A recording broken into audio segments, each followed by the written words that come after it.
প্রিয় বন্ধুরা, তোমাদের সকলকে স্বাগত জানাই অপূর্ব মান্না হোম থিয়েটার ইউটিউব চ্যানেলে। আজ আমি তোমাদের সঙ্গে তোমরা যারা দ্বাদশ শ্রেণীতে উঠেছ অর্থাৎ ক্লাস 12-এ তোমাদের তৃতীয় সেমিস্টার যাদের ইতিহাস রয়েছে সেই ইতিহাস বিষয়ের তৃতীয় সেমিস্টারে সিলেবাস আলোচনা করব এই ভিডিওতে। চ্যানেলে নতুন থাকলে সাবস্ক্রাইব করবে, বেল আইকন অপশানে সেভ রাখবে। দেখো, তোমাদের তৃতীয় সেমিস্টার প্রথম সেমিস্টার অর্থাৎ সেমিস্টার 1-এর মতন এখানেও তোমাদের এমসিকিউ টাইপ প্রশ্ন আসবে। 40টি এমসিকিউর ওপর পরীক্ষা হবে।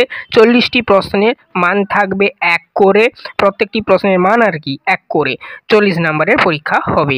এই জন্য দেখো ফুল মার্কস 40 এখানে লেখা রয়েছে, দেখতেই পাচ্ছ। তাহলে আমরা দেখবো এবারে টোটাল 40 নম্বরের পরীক্ষা হবে। দেখলাম তোমাদের এই যে টোটাল এন্টার সিলেবাস 90 ঘন্টার মধ্যে কমপ্লিট করাতে হবে বলা রয়েছে এখানে। দেখো থিওরি পোর্শানে কোন কোন টপিকগুলো পড়তে হবে, দেখো এখানে দেখতেই পাচ্ছ 40 নম্বরের পরীক্ষা হবে। এই জন্য দেখো কন্ট্যাক্ট আওয়ার এখানে দেখো 40 ঘন্টার মধ্যে ফার্স্ট যে টপিকগুলো রয়েছে ইউনিট 1 সেটা পড়িয়ে শেষ করতে হবে টিচার্সদের, ঠিক আছে। ইউনিট 1টা 40 ঘন্টার মধ্যে পড়াতে হবে, টাইমিংসটা দেওয়া রয়েছে। এখান থেকে তোমরা 20টি এমসিকিউ প্রশ্ন পাবে, প্রত্যেকটি প্রশ্নের মান 1 করে, তাহলে 20 × 1 = 20 নাম্বার। তাহলে রইল বাকি আর 20 নাম্বার, সেটা এবারে আমরা বলবো। আগে দেখো তোমাদের ইউনিট 1-এ কী কী টপিকগুলো পড়তে হবে। এখানে দেখতে পাচ্ছ ইউনিট 1-এ মূল 3টি টপিক 1, 2, 3, এই মূল 3টি টপিক কোন কোনগুলো এগুলো দেখো কি বলা রয়েছে। প্রথমে বলা রয়েছে through the eyes of the travellers, মানে কি ভ্রমণকারীদের দৃষ্টিভঙ্গি, এই টপিকটি পড়তে হবে। দ্বিতীয় নম্বর যেটা পড়তে হবে কালচারাল অ্যামালগামেশন। ওকে, তোমরা বানানগুলো দেখে নেবে, আমাদের যদি কোথাও স্পেলিং মিস্টেক হয় তোমরা ওটা দেখে নাও, সিলেবাসে লেখা রয়েছে। তো এটার বাংলাটা কি, সাংস্কৃতিক সংমিশ্রণ বলে যে অধ্যায়টি পড়া রয়েছে এই অধ্যায়টা তোমাদের পড়তে হবে। 3 নম্বর যে টপিকটি পড়তে হবে ইম্পেরিয়াল ক্যাপিটাল। ইম্পেরিয়াল ক্যাপিটাল মানে কি, সামাজিক যে রাজধানীগুলি ছিল সেই সামাজিক রাজধানীগুলি সম্পর্কে পড়তে হবে। এটা হচ্ছে এই 3টি টপিক মূলত তোমাদের মূল টপিক। এই 3টি টপিক বা 3টি অধ্যায়কে কেন্দ্র করে ছোট ছোট সাব টপিক বা উপ অধ্যায় পড়তে হবে। 1 নাম্বার কি, society and polity of India between 10th and 17th century with reference to travellers, account, administrative structure, economic life, social and regular life, literature, art and architecture. এটার পুরো বাংলা মানেটা আমি বলে দিচ্ছি।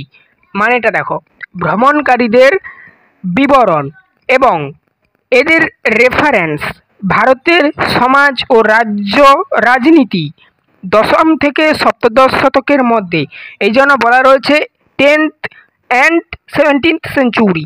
বোঝা গেল এতটা, এর মানেটা এইটা। তারপরে দেখো প্রশাসনিক, এই যে 10ম থেকে 17শ শতকের মধ্যে যে প্রশাসনিক কাঠামো, সামাজিক ও যে ধর্মীয় মেরুকরণ সেটা পড়তে হবে। এরপর 2 নাম্বার যে উপবিভাগ পড়তে হবে, দেখো ভক্তি, সফি, নাথ, যোগী, ভেসবা এটসেট্রা। অর্থাৎ এই যে এটা পুরোটা আমি বলে দিই আগে, ইংলিশটা তার ব্যাখ্যাটা বলে দেবো পুরো বাংলাটা, ঠিক আছে।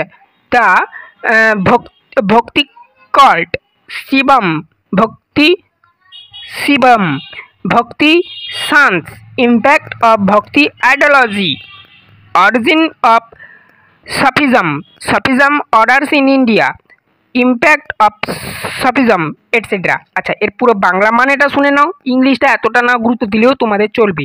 যদি কোথাও স্পেলিং মিস্টেক হয় আবারও বলছি, তোমরা তোমাদের সিলেবাসটা লক্ষ্য করো বা আমার স্ক্রিনে যে সিলেবাসটা দেখাচ্ছি সেটা লক্ষ্য করো। মানুষ মাত্রকেই স্পেলিং মিস্টেক হতেই পারে, ঠিক আছে। দেখো ভক্তি সংস্কৃতি, শৈব ধর্ম, বৈষ্ণব ধর্ম, ভক্তি সাধু, ভক্তি আদর্শের প্রভাব, সফিবাদের উৎপত্তি, ভারতে সফিবাদ ও সফিবাদের প্রভাব কি পড়েছিল সেই সম্পর্কে তোমাদের পড়তে হবে।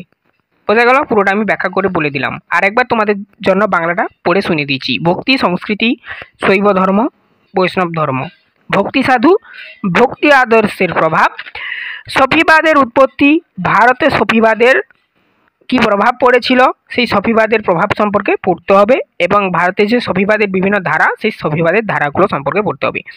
এরপর আমরা 3 নম্বর যে টপিকটি রয়েছে উপবিভাগ, দেখো Vijayanagara, Bahmani and others, origin, administrative structure, society and economy, religion and culture, art and architecture, literature, the Bahmani successor state. Okay, এই যে 3 নাম্বার এর পুরো মানেটা বলে দিচ্ছি, উপবিভাগটার পুরো মানেটা শুনে নাও। বিজয়নগর ও রায়মানি, ঠিক আছে, বিজয়নগর, রায়মানি এবং অন্যান্য যে সমস্ত সাম্রাজ্য রয়েছে তাদের উৎপত্তি, কাঠামো, সমাজ ও অর্থনৈতিক, ধর্ম ও সংস্কৃতি, শিল্প স্থাপত্য, সাহিত্য, সব কিছু আর কি, শিল্প স্থাপত্য, সাহিত্য যা রয়েছে তার সঙ্গে ব্রহ্মানির উত্তরসূরিগণ যারা ছিল সেই সম্পর্কেও পড়তে হবে। এরপর তোমরা ইউনিট 2-তে চলে যাও। ইউনিট 2 তোমাদের কত নাম্বারের পরীক্ষা হবে? 20 নাম্বারের। ইউনিট 1 ও 20 নাম্বারের পরীক্ষা হবে, ইউনিট 2 ও 20 নাম্বারের পরীক্ষা হবে। তাহলে 20, 20, 40 বোঝা গেল। এখান থেকেও তোমরা 20টি এমসিকিউ পাবে ইউনিট 2 থেকে, আর ইউনিট 1 থেকেও 20টি এমসিকিউ পাবে, 40টি এমসিকিউ। তোমাদের এই ইউনিট 2টা কত সময়ের মধ্যে কমপ্লিট করতে হবে পড়ানোটা? 50 ঘন্টা সময়ের মধ্যে, বোঝা গেল। ইউনিট 2-তে দেখো এখানেও সেম 3টি মেন অধ্যায় রয়েছে, 3টি মেন অধ্যায় রয়েছে, 1, 2, 3 দেখতেই পাচ্ছ। প্রথম অধ্যায় কি না, colonialism and imperialism in the 19th and 20th century. আচ্ছা, প্রথমের মানেটা হচ্ছে 19 ও 20 শতাব্দীতে উপনিষদবাদ ও সাম্রাজ্যবাদ, বোঝা গেল। এবারে দ্বিতীয় নম্বরটা কি, পলিটিক্যাল বেসিস অফ কলোনিজম, এর মানেটা কি, উপনিষদবাদের রাজনৈতিক ভিত্তি। 3 নাম্বার যেটা রয়েছে দেখো, the levellers of colonial control. Okay, colonial control বলে দেওয়া রয়েছে এটার মানেটা কি না, ঔপনিবেশিক নিয়ন্ত্রণের সূত্রপাত। এই 3টি অধ্যায় তোমাদের পড়তে হবে। এই 3টি অধ্যায়কে কেন্দ্র করে বিভিন্ন যে উপ অধ্যায়গুলো রয়েছে সেগুলো কি কি দেখে নাও। দেখো, brief overview of 17th and 18th century, ঠিক আছে, colonialism in Asia and other new world. একে কেন্দ্র করে আবার ছোট ছোট উপবিভাগগুলো পড়তে হবে, যেগুলো brief overview of colonization in Asia and the New World, economic dynamic of imperialism and colonialism from mercantile capital লেখা রয়েছে দেখতেই পাচ্ছ, to industrial and finance capital. এর মানেটা কি না, 1700 থেকে 1800 শতাব্দীতে এশিয়ার নতুন বিশ্বের বিশ্বের যে ঔপনিবেশিকের যে আবির্ভাব হয়েছিল তাদের সংক্ষিপ্ত বিবরণ সম্পর্কে পড়তে হবে, এটার মানেটা এটা।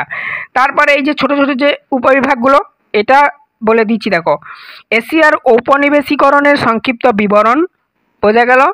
তার সঙ্গে আরও রয়েছে দেখো, বিশ্ব সাম্রাজ্যবাদ ও ঔপনিবেশিক বাদ, অর্থনৈতিক গতিবিদ্যা, তারপরে হচ্ছে বাণিজ্যিক মূলধন থেকে শিল্পগত মূলধন। এই জন্য বলা রয়েছে যে from mercantile capital to industrial and finance capital, এর মানেটা হচ্ছে এটাই, বোঝা গেল। বাংলা মানেটা আর কি ওটাই। আরেকবার পুরো বাংলা মানেটা পড়ে শুনে দিচ্ছি একের, ঠিক আছে। দেখো, 1700 থেকে 1800 শতাব্দীর এশিয়ার নতুন বিশ্বের ঔপনিবেশিকরণের সংক্ষিপ্ত বিবরণ, মানে এর মানেটা এখান থেকে কতটা, এখান থেকে এতটা। এবারে যে ছোট ছোট সাব পয়েন্টগুলো যেগুলো পড়তে হবে এটার মানেটা বলে দিচ্ছি। এশিয়ার ঔপনিবেশিকরণের সংক্ষিপ্ত বিবরণ মানে এই যে এইটা, ঠিক আছে, কমা অবধি, দেখো এই যে কমা অবধি, ঠিক আছে, বিবরণ, ঠিক আছে। তারপরে দেখো, নতুন বিশ্ব সাম্রাজ্যবাদ ও ঔপনিবেশিকবাদ ও অর্থনৈতিক গতিবিদ্যা, তারপরে যতটা কমা দেওয়া রয়েছে তারপরের মানেটা হচ্ছে এইটা, ঠিক আছে। তারপরে হচ্ছে দেখো বাণিজ্যিক মূলধন থেকে শিল্পগত মূলধন, মানে এইটার মানেটা হচ্ছে এই যে বাণিজ্যিক মূলধন থেকে শিল্পগত মূলধন, এটা আর কি, মানে mercantile capital to industrial and finance capital. Okay, তারপরে দেখো 2 নাম্বার যেটা এবারে আমরা দেখব, 2 নাম্বার আর 3 নাম্বারটা দেখলে আমাদের পুরো সিলেবাসটা কমপ্লিট হবে। দেখো 2 নাম্বারে কি বলা রয়েছে, তো দেখো এবারে 2 নাম্বারটা কি বলেছে দেখো, টার্মিনোলজি অফ ইম্পেরিয়ালিজম, কলোনিজম, নিও ইম্পেরিয়ালিজম, মানে এর সঙ্গে আরও রয়েছে the political basis of colonialism, political and economic domination and subordination of the colonies, racism and its impact on colonial societies, new imperialism. এর পুরো মানেটা আমি বলে দিচ্ছি, তোমরা শুনতে থাকো। কি বলা রয়েছে দেখো, সাম্রাজ্যবাদ, উপনিবেশবাদ এবং পরিভাষা, এর মানেটা এটাই, এতটা বোঝা গেল। তারপরে দেখো এখানে এরপরে যে একে কেন্দ্র করে বিভিন্ন যে এই যে সাবপয়েন্টগুলো পড়তে হবে, এর মানেটা বলে দিচ্ছি, শুনতে থাকো। উপনিবেশবাদের রাজনৈতিক ভিত্তি, মানে প্রথমে যে এইটা বলা রয়েছে, এই যে the political basis of colonialism, political and economic domination and subordination of the colonies, ঠিক আছে, racialism and its impact on colonies societies, new imperialism. পুরো মানেটা বলে দিচ্ছি, উপনিবেশবাদের রাজনৈতিক ভিত্তি, রাজনৈতিক ও অর্থনৈতিক আধিপত্য এবং উপনিবেশগুলির অধীনতা বর্ণনা করতে হবে, এবং তারপরে তার সঙ্গে ঔপনিবেশগুলির সমাজের ওপর কীরূপ প্রভাব পড়েছিল সেই সম্পর্কে তোমাদেরকে বর্ণনা করতে হবে বা ব্যাখ্যা করতে হবে এবং পড়তে হবে, ঠিক আছে। তারপরে দেখো 3 নাম্বার টপিক যেটা পড়তে হবে তোমাদেরকে, কি পড়তে হবে দেখো, দ্য লেভার্স অফ, আরেকবার বলছি, the livers of colonial control. এর বাংলা মানেটা কি না, ঔপনিবেশিক নিয়ন্ত্রণের সূত্র। ঔপনিবেশিকবাদকে কীভাবে নিয়ন্ত্রণ করব তার যে সূত্র, সেই সম্পর্কে পড়তে হবে আর কি। একে আবার কেন্দ্র করে বিভিন্ন ছোট ছোট টপিকগুলো পড়তে হবে। India as a colonised state, ঠিক আছে, কলোনিস্ট বা কলোনাইজড বলা হয় state, the instruments of control law, তারপরে হচ্ছে বলা রয়েছে যে লেজিস্ট্রার, অর্থাৎ লেজিস্ট্রার মানে কি বলো তো, আইনসভা আর কি। তারপরে হচ্ছে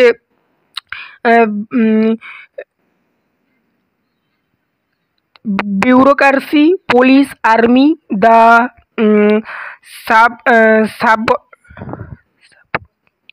সাবঅর্ডিনেশন অফ দ্য কলোনিয়াল ইকোনমিক। এর পুরো মানেটা কি দেখো, বলছি, ভারত একটি ঔপনিবেশিক রাষ্ট্র হিসাবে নিয়ন্ত্রণের হাতিয়ার, বোঝা গেল। আইন মানে ল মানে আইন, আচ্ছা, নিয়ন্ত্রণের হাতিয়ার এই অবধি।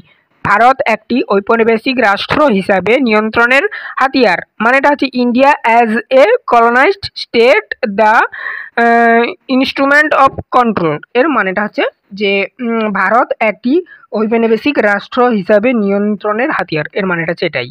তারপর দেখো ল মানে কি না আইন।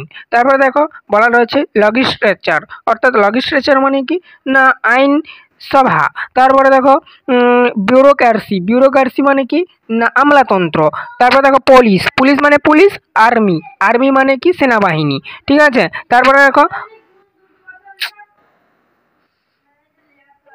The subordination of the colonial economy. এর মানেটা কি না ঔপনিবেশিক অর্থনীতির স্বাধীনতা, এটার মানেটা হচ্ছে এটাই।